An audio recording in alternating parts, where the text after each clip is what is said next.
हार और जीत ये तो किस्मत के हाथ है, लेकिन हम कोशिश ही ना करें ये तो गलत बात है।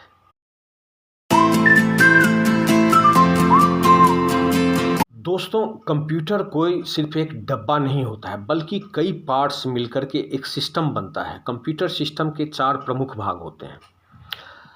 पहला, इनपुट यूनिट। सबसे पहला यूनिट होता है जो हम कंप्यूटर को डाटा देते हैं, जैसे कीबोर्ड से टाइप करके या माउस से क्लिक करके। ये इनपुट कहलाता है।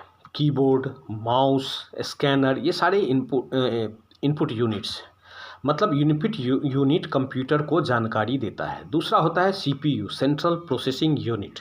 इसको हम कंप्यूटर का ब्रेन भी कहते हैं। ये डिसीजन लेता है और कैलकुलेशन करता है, यानी पूरा प्रोसेसिंग यही होता है। इनपुट यूनिट जानकारी देता है, सीपीयू उसे समझता है। आगे हम सीपीयू के बारे में विस्तार से किसी वीडियो में चर्चा करेंगे। तीसरा होता है मेमोरी यूनिट। कंप्यूटर को काम करने के बाद डेटा को याद भी रखना पड़ता है ताकि हम बाद में उसको रिकॉल कर सकें। तो जहाँ डाटा स्टोर होता है उसे हम मेमोरी कहते हैं, यानी कंप्यूटर की याददाश्त को हम मेमोरी कहते हैं। मेमोरी भी कई तरह के होते हैं, जैसे इंटरनल मेमोरी होता है, एक्सटर्नल मेमोरी होता है, वोलेटाइल मेमोरी होता है, फ्लॉपी, पेन ड्राइव, बहुत सारे एसएसडी, हार्ड डिस्क।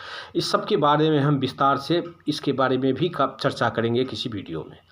उसके बाद चौथा यूनिट आता है आउटपुट यूनिट, जहां हमें रिजल्ट दिखाई देता है, जैसे मॉनिटर पर या प्रिंटर से प्रिंट करके, वह आउटपुट कहलाता है।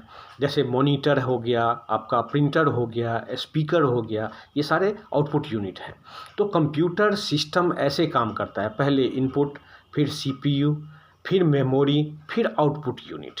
यानी पहले डाटा अंदर जाएगा, फिर कंप्यूटर सोचेगा, प्रोसेस करेगा, फिर उस रिजल्ट बाहर आएगा। कंप्यूटर एक मशीन नहीं, एक टीम वर्क सिस्टम है। हर पार्ट का अपना अपना काम होता है। मैं हूं फनीस झा और हम सीख रहे हैं कंप्लीट कंप्यूटर कोर्सेज।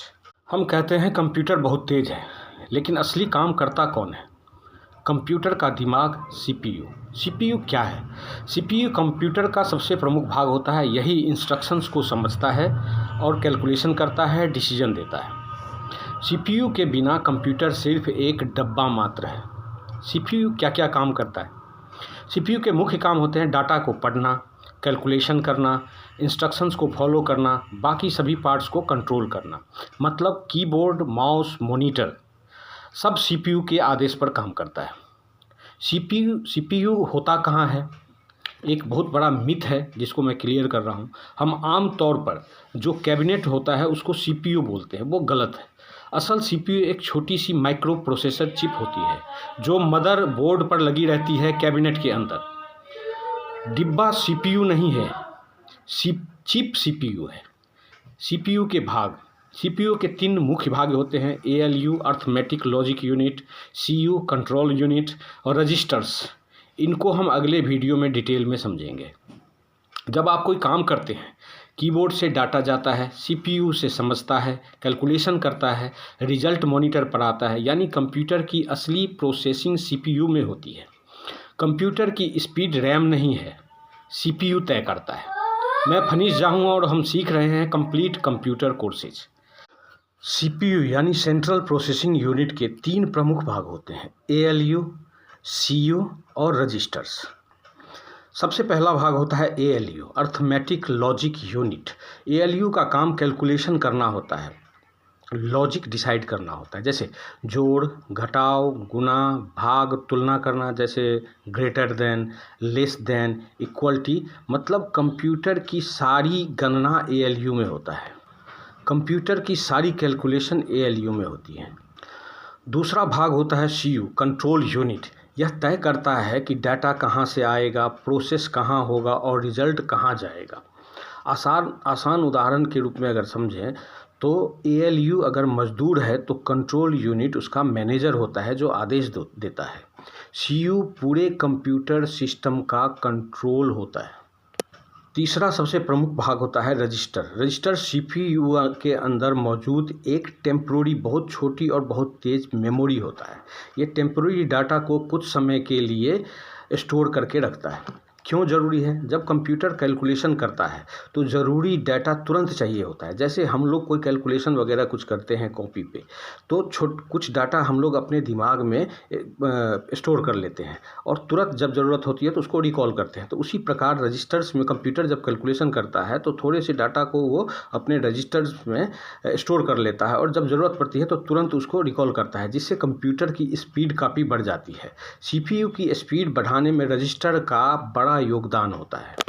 तो CPU के 3 प्रमुख भाग होते हैं। ALU arithmetic logic unit, CU system को कंट्रोल करता है और रजिस्टर टेम्पोररी डाटा स्टोर करता है। याद रखिए, ALU काम करता है, CU आदेश देता है, काम करवाता है और रजिस्टर्स CPU को तेज बनाने में सहयोग करता है। मैं हूं फनीश झा और हम लोग सीख रहे हैं कंप्लीट कंप्यूटर कोर्स। अगर कंप्यूटर को कुछ भी याद न रहे तो क्या वो काम कर पाएगा? जवाब है बिल्कुल नहीं। इसलिए कंप्यूटर में होती है मेमोरी। मेमोरी कंप्यूटर का वो भाग है जहाँ पर डाटा और इंस्ट्रक्शंस को स्टोर करके रखा जाता है। आसान भाषा में मेमोरी इक्वल टू कंप्यूटर की याददाश्त। मेमोरी के 2 मुख्य प्रकार होते हैं, प्राइमरी मेमोरी और सेकेंडरी मेमोरी। प्राइमरी मेमोरी होता है रैम और रोम। यह मेमोरी तेज़ होती है लेकिन इसमें स्टोरेज कम होता है। सेकेंडरी मेमोरी में डाटा लंबे समय तक स्टोर रहता है। इसका उदाहरण है hard disk, pen drive, SSD, CD, DVD। ये परमानेंट स्टोरेज हो। कंप्यूटर मेमोरी 2 तरह के होते हैं, प्राइमरी मेमोरी रैम और ROM, secondary memory hard disk, pen drive इत्यादि। CPU कंप्यूटर का ब्रेन होता है लेकिन मेमोरी कंप्यूटर की याददाश्त होती है। मैं हूं फनीश झा और हम सीख रहे हैं कंप्लीट कंप्यूटर कोर्सेज। अगर आप लोगों को ये वीडियो अच्छा लगा हो तो प्लीज़ इसको शेयर करिए। Thank you so much. Have a nice day.